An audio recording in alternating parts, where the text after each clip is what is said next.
সবাই কেমন আছো? সমাজ লাইফস্টাইলে তোমাদের অনেক অনেক ভালোবাসা। আশা করি তোমরা সবাই খুব ভালো আছো। আর আমি তোমাদের ভালোবাসায় আজকে অনেকটা ভালো আছি। শুধু আমি না, আমার শ্রীমতীও আজকে অনেকটাই ভালো আছে। আমার যে লাস্ট ভিডিওটা তোমরা দেখেছিলে সেটা আমি বুধবার দিনকে করেছিলাম ভিডিওটা, আর ভিডিওটা পোস্ট হয়েছে বৃহস্পতিবার দিন। বুধবার দিন গেছিল 26 তারিখ, আর ভিডিওটা তোমরা পেয়েছিলে 27 তারিখ। 26 তারিখ আমার শ্রীমতী যখন স্কুল থেকে ফিরলো, অসম্ভব গায়ে জ্বর ছিল। বলেছিলাম যে ও জ্বর নিয়েই পরীক্ষা দিতে গেছে। আমি মা হয়ে যে কী করে পারলাম এমন কাজটা করতে আমি জানি না। স্কুলে ওর সত্যিই ওর খুব শরীর অসুস্থ হয়ে পড়েছিল, কিন্তু ও ভয়ে ম্যামদের বলেনি। তার কারণ ম্যামরা যেহেতু বাড়ি পাঠিয়ে দেবে আর ও অ্যাবসেন্ট হয়ে যাবে, ওর সেটা মাথায় কাজ করছিল। ওর জ্বর অনেকখানি উঠে গেছিলো। বলছিল মাম্মা পরীক্ষার সময় আমার খুব শীত করছিল, সেরকমভাবে লিখতে পারিনি। ওর দুটো বন্ধু ওর নাকি ওকে জলপট্টি দিয়ে দিয়েছে। শুনে আমার এতটা খারাপ লেগেছে যে আমি পরীক্ষাটা নিয়েই বেশি ব্যস্ত হয়ে পড়েছিলাম। মেয়ের শরীরটার দিকে আমি চিন্তা করিনি। আমার গলার আওয়াজটা তোমরা শুনতে পাচ্ছ কি না জানি না। ফ্যানটাও চলছে, ফ্যানটা না ছেড়েও তো থাকা যাচ্ছে না, অসম্ভব গরম। আর আজকের ভিডিওটা আমি আজকেই করে আজকেই পোস্ট করার চেষ্টা করব। জানি না দুপুর 2টোর সময় পোস্ট হবে কি না। আজকে মানে শনিবার দিনকে দুপুর 2টোর সময় পোস্ট হবে কি না জানি না। যখনই হোক আমি আজকে পোস্ট করার চেষ্টা করব। সকালে ঘুম থেকে উঠে দেখেছি অসম্ভব রোদ, আর এখন ততটাই গরম, ঘেমে যাচ্ছি পুরো। কয়েক পশলে বৃষ্টি হলো আর মেঘ ডাকছিল।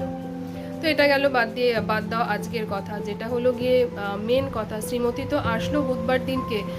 জ্বর অসম্ভব, গায়ে গরম, জ্বর 102 জ্বর উঠে গেছিলো ওর স্কুল দুপুরবেলা।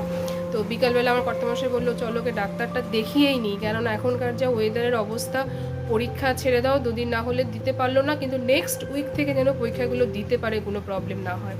তো ডাক্তারের কাছে গেলাম। ডাক্তার তো দেখে টেকে ওষুধ টষুধ সবই দিল। আর ডাক্তার দেখানো মানে তো অ্যান্টিবায়োটিক, সেগুলো চললো, দিয়ে ঠিয়ে দিল। তো বললো ঠিক আছে 5 দিন বাড়িতে থাকুক, তারপর সোমবার থেকে যাবে, আমি সানডেতে ওকে ফিট সার্টিফিকেট লিখে দেবো। কিন্তু বুধবার দিন মাঝরাতে হঠাৎ করে ও কেসে উঠলো। তখন বাজে 2:30। আমারও তো তখন জ্বর, আমারও 101.5-এর মতন জ্বর। আমিও ওষুধ খেয়ে রাত্রিবেলা শুয়েছি, মেয়েও শুয়েছে, সবাই আমরা শুয়েছি। এবারে হঠাৎ করে ও দেখি কেসে উঠেছে। ওর গায়ে হাত দিয়ে দেখছি, ওকে ধরতে পারছি না, এতটা গা গরম। এবারে টেম্পারেচার নিয়ে দেখি 103 জ্বর। তখন বাজে রাত্রি 2:30। তাড়াতাড়ি করে ওকে জ্বরের ওষুধটা দিলাম। জ্বরের ওষুধে আমরা যেটা খাই সেই জ্বরের ওষুধ না, 103 জ্বর উঠে গেলে অন্য জ্বরের ওষুধ আর কি আছে, সেটা আমি বলবো না। তা আর ও যেহেতু এখন বড়ও হয়েছে, বডি ওয়েটটাও বেড়েছে ওর, তাই তো আর ওই লিকুইড ওষুধে আর কাজে দেবে না। ওকে জ্বরের জন্য আমরা যেরকম খাই, বড়রা যেরকম খাই সেরকমই ট্যাবলেট। আর ওই ট্যাবলেট খাওয়াতে গিয়ে তো মনে হচ্ছিল কার্গিল যুদ্ধে আমি গেছি, আমি আর আমার শ্রীমতী। কিছুতেই গিলতে পারে না, মানে গিলতে গেলে জল গিলে যায়, ওষুধ মুখে থেকে যায়, ওষুধ বেরিয়ে যায় মুখ থেকে, জল চলে যায়, এরকম আর কি। যাক গিয়ে তা তখন ওই 103.5 জ্বর, কি করব, পুরো দিশেহারা। সমানে জলপট্টি দিচ্ছি, গাছ, তারপরে তো স্পঞ্জ করালাম, মাথা ফাথা ভালো করে ওই ভেজাটা দিয়ে ভালো করে মোছালাম। এবার অত রাত্রে স্নান করাবো কি না বুঝতে পারছিলাম না। তারপরে 3:30 রাত্রে, যখন 3:30 তখন মেপে দেখলাম জ্বরটা নেমেছে 102 হয়েছে। তখন একটু ধরে যেন প্রাণ ফিরে পেলাম।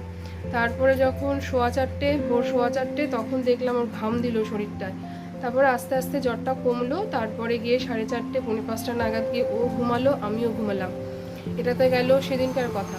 বৃহস্পতিবার দিন আবার দুপুরবেলা, তখন 1টা বাজে, আবার 103 জ্বর, 3.5 জ্বর। তো আবার সেই ওষুধটা দিলাম এই করে ঠোরে।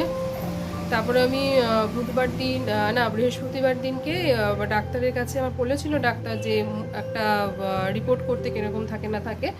তা তখন উনি দেখে ঠেকে বললেন যে এরকম যা জ্বরের কন্ডিশন, আমি রবিবার দিনও ফিট সার্টিফিকেট দেবো না, ওকে মঙ্গলবার দিনকে ফিট সার্টিফিকেটটা ওকে আমি দেবো।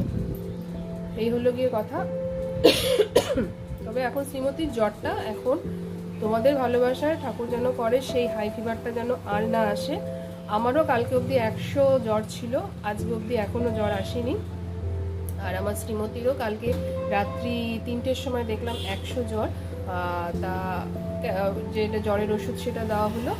আর এখনো অবধি ওর আর জ্বরটা এখনো পর্যন্ত আসেনি। ঠাকুর যেন না করে যে জ্বরটা আসুক। প্রচণ্ড উইক আমরা, প্রচণ্ড, মানে বসলে উঠতে ইচ্ছা করছে না, আর উঠে দাঁড়িয়ে থাকলেও যেন মনে হচ্ছে কতক্ষণে বসবো।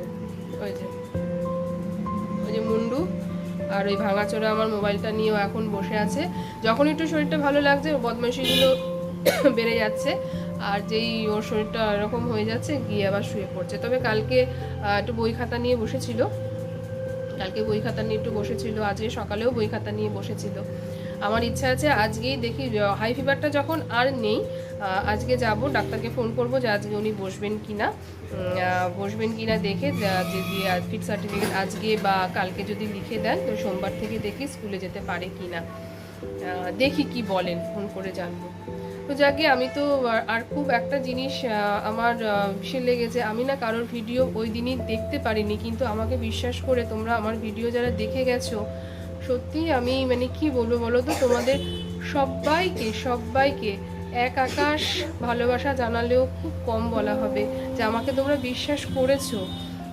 আমি কিন্তু মোটামুটি তার পরের দিন থেকে আমি মানে শুক্রবার থেকে কিন্তু মোটামুটি সবার ভিডিও দেখে দিয়েছি। আশা করি তোমরা সেটা বুঝতে পেরেছো। আর সবচেয়ে মজার বিষয় হলো, আমি তো সেদিনকে ভিডিওটাতে বলেছিলাম যে এরকম আমরা সবাই অসুস্থ, তাতে করে আবার কেউ দুই একজন কমেন্ট করে গেছে, তারা আইডিটা নতুন, তারা আমার ভিডিও প্রথমেই দেখে গেল, দারুণ হয়েছে। আচ্ছা, এটা কি দারুণ হয়েছে বুঝলাম না, আমরা যে সবাই অসুস্থ, শরীর খারাপ আমাদের, এটাই খুব দারুণ হয়েছে কি হবে, হয়তো তাই ভালো লেগেছে তারা আমরা সবাই অসুস্থ।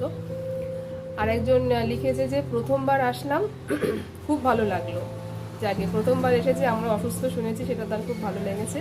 আর আমার পুরনো বন্ধু যারা এত সুন্দরভাবে তোমরা বলেছো যে আগে তুমি সুস্থ হও তারপরে ভিডিও দেখো, ঠাকুরের কাছে প্রার্থনা করি, দোয়া করি যে তোমরা আগে ভালো হয়ে ওঠো তারপরে ভিডিও দেখো, তোমাদেরকে আমি কখনো কোনোদিন ভুলতে পারবো না যে তোমরা বিশ্বাস করে আমার ভিডিও সবাই দেখে গেছো এবং তোমরা বুঝেছো যে আমি তোমাদের নিশ্চয়ই ভিডিওটা দেখে দেবো। আমার বিপদের সময়, আমার দুঃসময় তোমরা এভাবে পাশে এসে দাঁড়িয়েছে। তো চলো, আর কিছু বকবক করলাম না, সাবধানে থেকো সবাই। আর যখন মনে হবে যে অতিরিক্ত তোমরা সবাই ঘেমে গেছো, একটু ড্রেসটা চেঞ্জ করে ফেলো। আমি কিন্তু অলরেডি দুবার চেঞ্জ করে ফেলেছি, প্রচণ্ড ঘাম হচ্ছে, আর কিছু তো করার নেই। ওয়েদারের সঙ্গে তো এইভাবে, ওয়েদারকে তো কিছু বোঝানো যাবে না যে তুই পাল্টা, ওয়েদারের মতন চলবে, আমাদেরকেই হয়তো পাল্টাতে হবে, আমাদের নিজেদেরকে চেঞ্জ করতে হবে। আর আজকে যেহেতু শনিবার করেছি খিচুড়ি, নিরামিষ, আর খিচুড়িটা একদম গেলা খিচুড়ি করেছি, মুখে কোনো স্বাদ নেই, টেস্ট করলাম তো মুখটা একদম তেতো হয়ে গেছে, কি খেলাম টেস্ট করলাম কিছুই বুঝলাম না, খিচুড়ির নুন মিষ্টি ঝাল কিছুই বুঝতে পারলাম না, শুধু তেতো আর গরম একটুকুনি বুঝতে পারলাম। যাকে ওটাই জোর করে খেতে তো হবে যেহেতু ওষুধও খাচ্ছি। আমি ডাক্তার দেখাইনি, আমি এমনি ওষুধ খাচ্ছি, জ্বরের ওষুধ। আর শ্রীমতীকে তো অবশ্যই ডাক্তার দেখিয়েছি। আরও কিছু ঘটনা ঘটেছে, সেটা আর এই ভিডিওতে বলবো না, অলরেডি 8 মিনিট হয়ে গেছে। তো চলো, শ্রীমতী একটু আজকে ভালো আছে, তবে সেই যে বিভৎস রাতটা আর দুপুরটা আমি কাটিয়েছি 103 জ্বর, আমি তো ভুলবো না। তার মধ্যেও ওই জ্বরের মধ্যেও কিছু ঘটনা ঘটেছে, সেটা আমি পরে তোমাদের সঙ্গে শেয়ার করব। তো চলো, আর কিছু বকবক করবো না, তোমরা সবাই ভালো থেকো, সুস্থ থেকো, সাবধানে থেকো। আর তোমাদের সবার জন্য রইলো এক আকাশ ভরা ভালোবাসা। চলো টাটা, সবাই ভালো থেকো, সুস্থ থেকো, সাবধানে থেকো। ওয়েদার খুব একটা ভালো নয়, চলো টাটা।